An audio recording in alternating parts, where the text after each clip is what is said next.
AB48 news Gujarat હવે નજર કરીએ આજના મુખ્ય સમાચાર પર।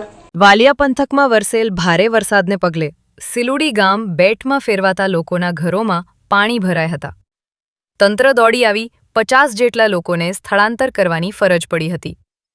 હવામાન વિભાગ દ્વારા ભારેથી અતિભારે વરસાદની આગાહીના પગલે વાલિયા પંથકમાં બપોરે 2 કલાક સુધીમાં ખાબકેલા ધોધમાર વરસાદને પગલે સિલુડી ગામ બેટમાં ફેરવાયું હતું।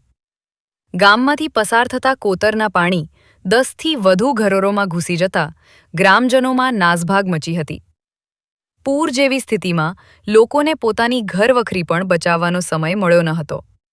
ભારે વરસાદ અને પૂર જેવી સ્થિતિને પગલે ઘરોમાં નુકસાન પણ થયું હતું।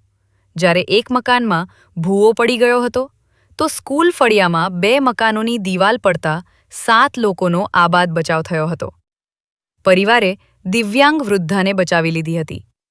આ પરિસ્થિતિ અંગેની જાણ થતાં ગામના તલાટી દોડી આવ્યા હતા અને મામલતદાર સહિતના અધિકારીઓને જાણ કરી 50 જેટલા લોકોને ગામની શાળામાં સ્થળાંતર કરવામાં આવ્યા હતા। પૂરની પરિસ્થિતિ વચ્ચે લોકોએ સહાયની માંગ કરી હતી। હું વસાવા જાનુબેન વિષ્ણુભાઈ વસાવા સિલુડી ગામના રહેવાસી વસાવા મંજુલાબેન અભયસિંહભાઈની પુત્રી।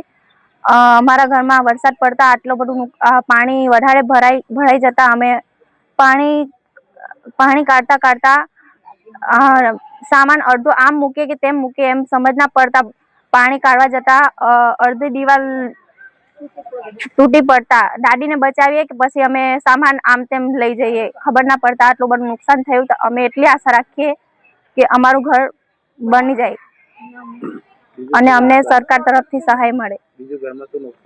અને અનાજ પાણી એવું કશું નહીં, ડોક્યુમેન્ટ અને બધું ભીનાઈ ગયું। અમે સરકાર તરફથી એટલી આશા રાખીએ કે અમને અમારું બસ જીવનની જરૂરિયાત આમ નુકસાન થયું એ મળી જાય। Dharmesh Rana, AB48 news Gujarat, Ankleshwar.